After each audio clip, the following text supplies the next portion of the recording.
Hello, welcome to Conversations in the Dark.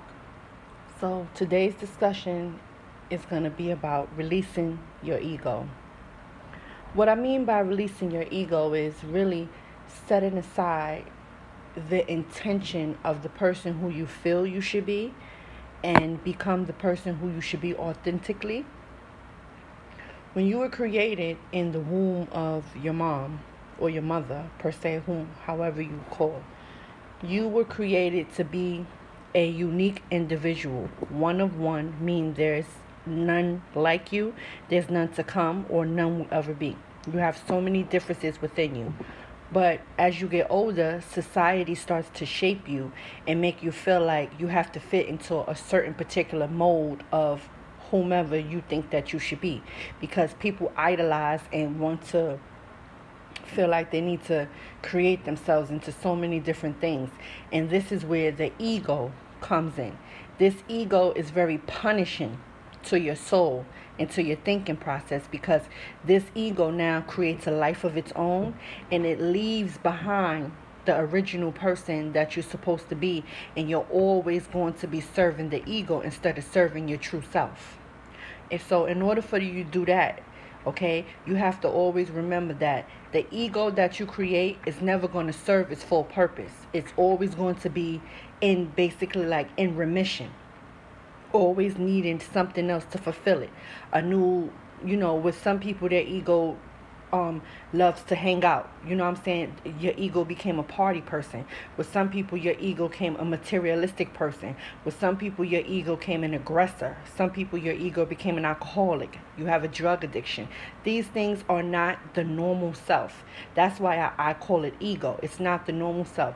In order for you to get back to your original self, you have to first spend time alone and get quiet and understand that if you're a spiritual person, that God is within you. God is not a spook or something fake, that's a man just fake walking around or something like that. It's the energy that you possess with you. That's why when it states in the Quran, the Bible, or whichever you choose to read, it states that God created us as equal to him, because we can be as equal to him in the image of God, meaning you are a God. You're literally a God. You literally are a present time God, but you cannot fulfill those shoes of you having God-like energy, because that's what it is, God-like energy, because you're living in ego. You have to drop the ego. The ego has to go. The ego is the most damaging thing to a person's spirituality if you do not drop the ego. You have to drop the ego and live in your present self. Once you start living in your present self, everything around you starts to align, and the universe can work with you and help you better manifest the desires that you have truly within your heart. Okay, alignment meaning that it'll put you in the right places, the right time, the right events, the right people, the right information, the right amount of money. And this is also with your works, the things that you're doing daily to get this done. So I'm going to give you guys 5 tips of how you can release the ego. For one, you have to realize what is your alter ego. What is the persona or the thing that you have created to take away or to keep you in a space of feeling happy when you're truly not happy on the inside? That's one. So you have to figure out what this ego is. 2, once you really understand it and figure out what it is, you have to work daily on undoing the things that you did to keep this going. So, meaning letting go of shopping, letting go of always partying, letting go of abusing, letting go of drinking, smoking, whatever it is. And I'm not saying you don't have to do these things, but when it's damaging you from being your true self and your authentic self, and you can feel it on the inside, but the ego keeps on superseding that, that's when I mean you have to let it go. The third thing you need to do is you need to take time to meditate.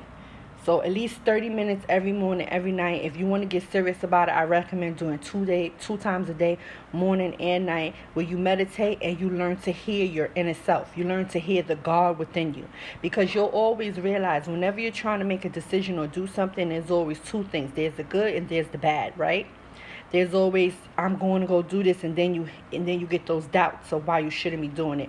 So the more you meditate and the more you become in tune with self, and you can hear the voice, that negative side of it starts to tune all the way out, because now you can hear the God within you. You can hear the messages that you're supposed to be hearing. Okay? The fourth thing I recommend you do it is pray daily. Okay? Pray a few times a day. I don't know what prayer looks like for you, but prayer is not, long as you get a space where it's peace and quiet and you could just speak to God and let God know how you feel, and just say how you feeling, say what you want, and create a communication and relationship with him, that is fine. You do not have to be in the church at the pulpit to create a relationship with God. A relationship with God is solely between you and him. It's not between you, him, and a church, you, him, and your mother, you, him, and your father. It's between you and him. He knows you. He knows who you are truly at heart. He knows what you want at heart. He knows your thoughts, your desires. You have to remember, we're talking about superior energy. So anything you think, anything you do, anything you think you're doing that's outside of you, the energy is totally aware of it. So this is why you tend to suffer. And the last thing, 5, you have to get you a book and write down things, your ideas, your images, your thoughts, your how you're spending your money, so you could kind of get like a basically a grip on your life and how things are going. Okay? So those are the things that I recommend that you do to kind of release the ego. Once you release the ego and you start to live in your authentic self, you'll start to see that the days are gonna become more sunnier, and you'll extremely feel a lot of gratification, and you'll start to feel more thankful, more peaceful. There won't be your head won't constantly be talking to you, and you won't be constantly overthinking, catching anxiety. All of this is because the outside world tends to make us have so many different things that we need to worry about, but we don't really honestly don't need to be worrying about nothing. God is there. God is love. He's there. He's if you read your word, it's telling you don't have to worry about anything. You ask and I shall give. It's up to you. What are you asking for? What are you requesting? Just because you're not receiving it at the time that you want to receive it, don't mean that you want to receive it. You have to be ready for your blessings. Okay? So thank you everybody for tuning in to Conversations in the Dark. All right. Please, if you can go ahead and listen, tag a friend. Make sure you follow us, and everybody have a great day today.